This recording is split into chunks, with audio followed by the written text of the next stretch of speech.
السلام علیکم۔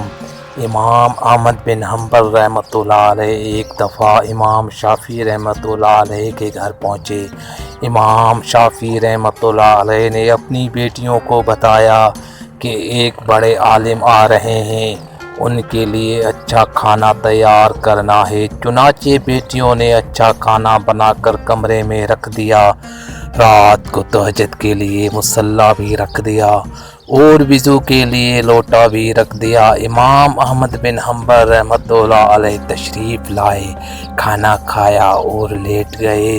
صبح اٹھے تو نماز فجر کے لیے مسجد تشریف لے گئے۔ بچیاں کمرے میں صفائی کرنے کے لیے آئی تو دیکھا کہ برتن میں جو 3 آدمیوں کا کھانا رکھا تھا وہ سارا ہی ختم ہو چکا تھا۔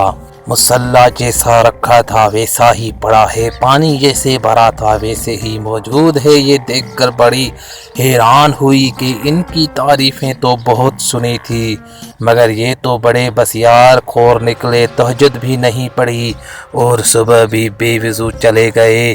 جب امام شافعی رحمۃ اللہ علیہ گھر آئے تو بیٹی نے ساری بات کے سنائی۔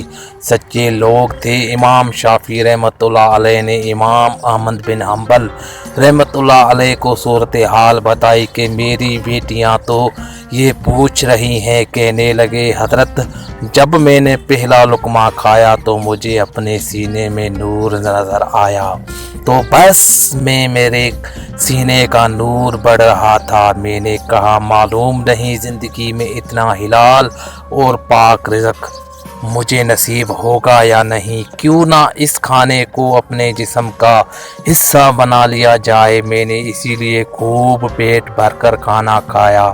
پھر میں بستر پر سونے کے لیے لیٹا تو میرے سینے میں نور اتنا تھا کہ میں قرآن کی آیتوں اور نبی اکرم صلی اللہ علیہ وآلہ وسلم کی حدیثوں میں غور و فکر اور تدبر کرتا رہا، حتیٰ کہ اسی طرح صبح کا وقت ہو گیا۔ درمیان میں خیال آیا کہ تہجد پڑھ لوں، مگر میں نے کہا کہ علم کا ایک باب سیکھنا 1000 رکعت نفل پڑھنے سے زیادہ فضیلت رکھتا ہے، لہٰذا میں اسی علمی سوچ بچار میں مشغول رہا۔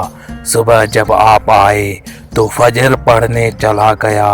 نہ میرا وضو ٹوٹا اور نہ ہی مجھے وضو کرنے کی ضرورت پیش آئی، اس لیے عشاء کے وضو سے فجر کی نماز پڑھ لی۔